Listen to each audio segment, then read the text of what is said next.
ದುರುದ್ದೇಶದ ಒಂದು ಕ್ರಮ. ಭಾರತೀಯ ಜನತಾ ಪಕ್ಷ ಮತ್ತು ಜನತಾ ದಳ ಇವತ್ತು ರಾಜ್ಯಪಾಲರ ಕಚೇರಿಯ ಮುಖಾಂತರ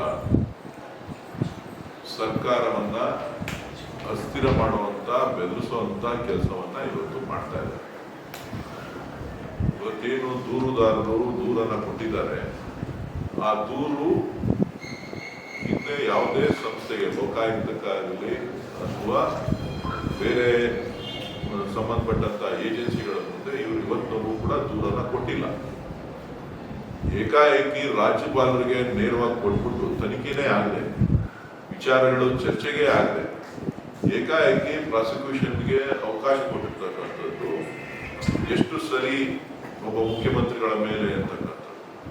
ನಾಳೆ ಎಲ್ಲರೂ ಒಂದೊಂದು ಅರ್ಜಿ ಒಬ್ಬೊಬ್ಬರ ಮೇಲೆ ಕೊಡ್ತಾನೆ ಇರ್ತಾರೆ. ಹಾಗಾದ್ರೆ ಎಲ್ರಿಗೂ ಅವರು ಪ್ರಾಸಿಕ್ಯೂಷನ್ಗೆ ಪರ್ಮಿಷನ್ ಕೊಡ್ತಾರೆ ಅಂತಂದ್ರೆ ಯಾವ್ದಾರ ಒಂದು ಸಂಸ್ಥೆಯಿಂದ ತನಿಖೆ ಆಗ್ಬೇಕು.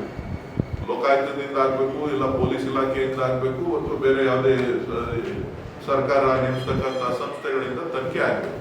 ಆ ತನಿಖೆನಲ್ಲಿ ತಪ್ಪಿತಸ್ಥರು ಅಂತ ಹೇಳಿ ಗೊತ್ತಾದಾಗ ಪ್ರಾಸಿಕ್ಯೂಷನ್ಗೆ ಅನುಮತಿ ಕೊಡ್ಬೇಕೇ ವಿನಃ ಇದೊಂದು ರಾಜಕೀಯ ದುರುದ್ದೇಶದಿಂದ ಬಿಜೆಪಿಯವರು ಮತ್ತು JDSನವರು ಏನೋ ಮಾಡ್ಬಿಡ್ಬೇಕು ಅಂತ ಹೇಳಿ ಪ್ರಯತ್ನ ಮಾಡ್ತಾ ಇದ್ದಾರೆ. ಅದು ಸಾಧ್ಯವಾಗೋದಿಲ್ಲ. ನ್ಯಾಯಾಲಯ ಇದೆ, ನ್ಯಾಯಾಲಯದಲ್ಲಿ ಎಲ್ಲವನ್ನೂ ಕೂಡ ನಾವು ಪ್ರಶ್ನೆ ಮಾಡ್ತೇವೆ. ಇವತ್ತು ಎಲ್ಲ ವಿಚಾರವನ್ನ ಕೂಡ ಎಳೆ ಎಳೆಯಾಗಿ ಇವತ್ತು ಮಾನ್ಯ ಮುಖ್ಯಮಂತ್ರಿಗಳಿಂದ ಹಿಡಿದು ಪಕ್ಷದ ಅಧ್ಯಕ್ಷರಿಂದ ಹಿಡಿದು ಎಲ್ಲರೂ ಕೂಡ ಈ ಮೂಢ ಪ್ರಕರಣವನ್ನ ರಾಜ್ಯದ ಜನರಿಗೆ ಸ್ವತಃ ವಿವರಿಸಿದ್ದಾರೆ.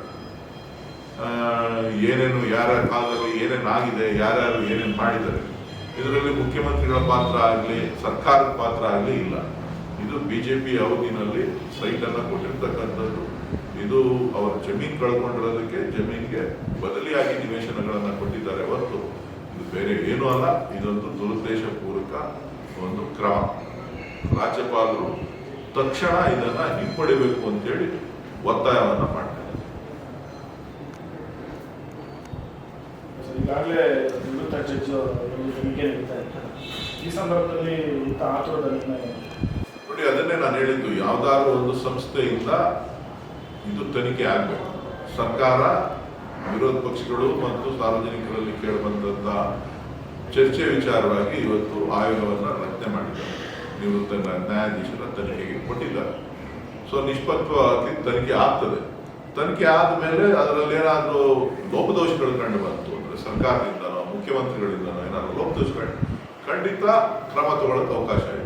ಇಲ್ಲಿ ಏನೂ ಇಲ್ಲದೆ ಯಾರೋ ಅರ್ಜಿ ಕೊಟ್ಟರು ಅಂತೇಳಿ ಆ ಅರ್ಜಿನ ಮೇಲೆ ಇವತ್ತು ಪ್ರಾಸಿಕ್ಯೂಷನ್ ಪರ್ಮಿಷನ್ ಕೊಟ್ಟಿರೋದು ಅದೊಂದು ಸಂವಿಧಾನಕ್ಕೂ ಅಪಮಾನ, ಆಡಳಿತ ವ್ಯವಸ್ಥೆಗೂ ಅಪಮಾನ. ಇದೊಂದು ಹಾಸ್ಯಾಸ್ಪದ. ಇದರಲ್ಲಿ ಬೇರೆ ಏನಿದೆ ಅಂತ ಹೇಳಿ ನನಗೆ ಕಾಣಿಸ್ತಾ ಇದೆ. ಸಿಎಂ ರಾಜೀನಾಮೆ ಕೇಳ್ತಾನೆ ಇದ್ದಾರೆ ಸರ್ ಈ ವಿಚಾರ. ಅಲ್ಲ, ಎಲ್ಲರೂ ಕೇಳ್ತಾರೆ ಸೀಟ್ಗೆ ಅರ್ಜಿ ಹಾಕೋಬೇಕು ಅಂತ ಹೇಳಿ. ಎಲ್ರಿಗೂ ಏನಾರ ಮಾಡಿ ಕಾಂಗ್ರೆಸ್ ಸರ್ಕಾರನ ಅಸ್ಥಿರಗೊಳಿಸ್ಬೇಕು ಅಂತ ಹೇಳಿ ಬಿಜೆಪಿಯವರಿಗೆ JDS ಅವರಿಗೆ ಒಂದು ಮೊದಲಿಂದ ಹೇಳ್ಕೊಂಡು ಬಂದ್ರು. ಏನಾದ್ರು 3 ತಿಂಗಳು ಬಿದ್ದೋಯ್ತದೆ ಅಂದ್ರು, 20 ಜನ ಬಂದ್ಬಿಡ್ತಾರೆ ಅಂದ್ರು, 50 ಜನ ಬಂದ್ಬಿಡ್ತಾರೆ ಅಂತಂದ್ರು. ಈಗ 1 ವರ್ಷ ಗಡುವು ಕೊಟ್ಟಿದ್ದಾರೆ. ಹೀಗೆ ಏನೇನೋ ಒಂದೊಂದೊಂದೊಂದೊಂದೊಂದೊಂದು ಅವ್ರ ಶಾಸಕರನ್ನ, ಅವರ ಸರ್ಕಾರನ, ಅವರ ಇದನ್ನ ಉಳಿಸ್ಕೊಳ್ಳೋದಕ್ಕೋಸ್ಕರ, ಅವರ ಒಂದು ಪಕ್ಷದ ಅಸ್ತಿತ್ವವನ್ನು ಉಳಿಸ್ಕೊಳ್ಳಿಕ್ಕೋಸ್ಕರ ಕೆಲವರು ಅವಾಗ ಈ ತರ ಡೈಲಾಗ್ಗಳನ್ನ ಬಿಡ್ತಾ ಇರ್ತಾರೆ. ಆ ಡೈಲಾಗ್ಗಳಿಗೆ ಎಷ್ಟು ಮಾನ್ಯತೆ ಇದೆ ಅಂತ ಹೇಳಿ ಗೊತ್ತು ನಿಮ್ಗೆ. ಇವತ್ತು ಹೇಳ್ತಾರೆ, ಮುಂದಕ್ಕೆ ಹೋಗ್ತಾ ಇರ್ತಾರೆ. ಯಾವುದು ಕೂಡ ಅವರ ರಾಜಕೀಯ ಜೀವನದಲ್ಲಿ ಯಾವುದೂ ಕೂಡ ಒಳ್ಳೆದನ್ನ ಹಿಡಿದು ಸಾಧನೆ ಮಾಡಿದಂತಾಗ್ಲಿ, ಅದನ್ನ ನಿರೂಪಣೆ ಮಾಡಿದಂತಾಗ್ಲಿ, ನಿರೂಪಿಸ್ತಕ್ಕಂಥದ್ದಾಗ್ಲಿ ಇವತ್ತವರೆಗೂ ಆಗಿಲ್ಲ. ಸುಳ್ಳು ಅವರ ಜೀವನ. ಸುಳ್ಳಿನಲ್ಲಿ ರಾಜಕಾರಣವನ್ನ ಮಾಡ್ತಾ ಇದ್ದಾರೆ.